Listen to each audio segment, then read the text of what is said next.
बाप रे, ठंड बहुत हो रही है, क्या करूं? लोगों के कपड़े भी तो सिल के देना जरूरी है। मम्मी जी। हाँ बहू। मम्मी जी, दीदी के बेटे का बर्थडे आ रहा है, क्या गिफ्ट दे रहे हो चिंटू को? आखिर के चिंटू आपका इकलौता नाती है। हाँ बहू, ये तो है। तू ऐसा कर, 1000 रुपया ले ले और चिंटू के लिए कोई अच्छा सा गिफ्ट ले आना। ठीक है मम्मी जी, ले आऊंगी, पर ये तो सिर्फ 1000 रुपए हैं। 1000 रुपए में क्या ही अच्छा गिफ्ट आएगा।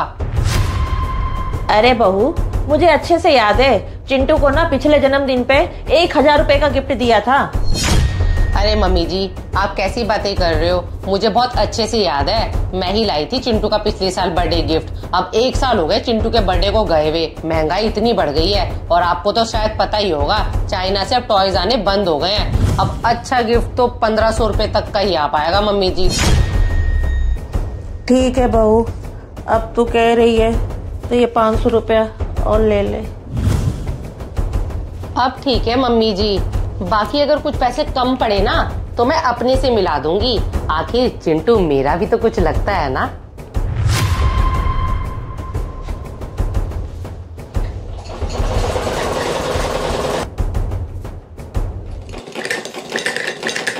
मशीन बहुत भारी भारी चल रही है, इसमें लग रहा है तेल डालना पड़ेगा। मम्मी। अरे बेटा, आ गया तू? हाँ मम्मी, आज भी 2 जगह इंटरव्यू देके आ रहा हूँ, लेकिन कहीं भी बात नहीं बन पा रही है। कोई बात नहीं बेटा, तू चिंता मत कर, भगवान जी ना सब ठीक करेंगे। क्या ठीक करेंगे मम्मी? पिछले 6 महीने से नौकरी ढूंढ रहा हूँ, लेकिन कहीं भी नौकरी नहीं मिल पा रही है। आप ही लोगों के कपड़े सिल कर इस घर का खर्चा चला रही हो। तो क्या हुआ बेटा, अगर मैं घर का खर्चा चला रही हूँ, जब तक मेरे हाथ पैर चल रहे हैं तब तक कर ले रही हूँ। वो तो बात ठीक है मम्मी, लेकिन आप इस उम्र में काम कर रही हो और इस घर का खर्चा चला रही हो। मम्मी, मुझे बिल्कुल भी अच्छा नहीं लगता, लेकिन क्या करूं मम्मी, मेरी भी मजबूरी है।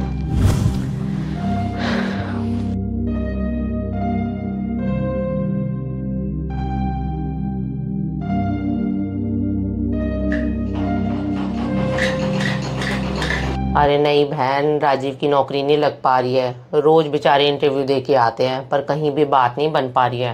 पर एक बात है, मेरी सास का काम बहुत अच्छा चल रहा है। लोगों के कपड़े सिल के ना दिन के 1000 रुपए से 1500 रुपए आराम से कमा लेती है।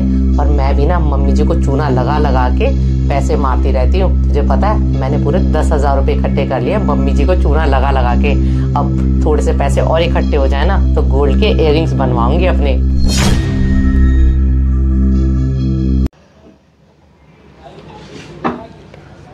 अरे मम्मी जी, आप इधर बैठे हो? मम्मी जी, वो क्या है ना, घर का सारा राशन खत्म हो गया है। आप मुझे थोड़े से पैसे दे दो, मैं राशन जाके ले आऊं। अच्छा, राशन खत्म हो गया है? बता बहू, कितने पैसे चाहिए? कितने पैसे क्या मम्मी जी, दे दो 10,000 रुपए। क्या बहू, 10,000 रुपए? पिछली बार तो 7,000 रुपए में आया था राशन।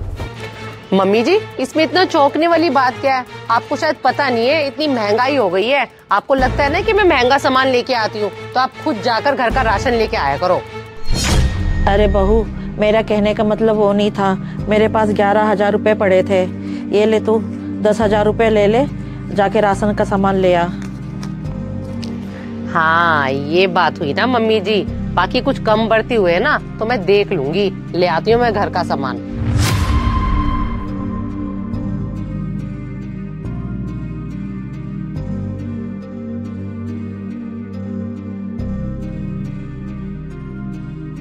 सच में बेटा, महंगाई बहुत हो गई है। पहले हमारे घर का राशन 7,000 में आ रहा था, अब 10,000 का आ रहा है। 10,000 का आ रहा है?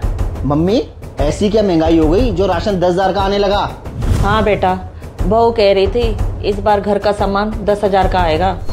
मम्मी, मेरी नौकरी नहीं है, बल्कि हमें तो अपने खर्चे कम करने चाहिए। लेकिन मेरे को एक बात समझ नहीं आ रही है, हमारे खर्चे बढ़ कैसे गए हैं? मम्मी, 10,000 का राशन कैसे आ सकता है? डॉली, एक मिनट सुनो, बैठो, तुम भी इधर बैठो। हाँ जी राजीव, बोलो, क्या बात है? बात तो डॉली कुछ ऐसी खास नहीं है। सारा सामान ले आई हो घर का? हाँ राजीव, सारा सामान ले आई हूँ, लेकिन आप ऐसे क्यों पूछ रहे हो? क्यों डॉली, मैं पूछ भी नहीं सकता क्या? वैसे पैसे कम तो नहीं पड़े? हाँ राजीव, मम्मी जी से 10,000 रुपए लिए थे, थोड़े बहुत कम पड़ गए थे तो मैंने अपने से डाल लिए। अच्छा, अपने से डाल लिए। डॉली, इतना दिल रखती हो तुम? और ये तुम्हारी जेब में से क्या निकल रहा है? क्या है ये?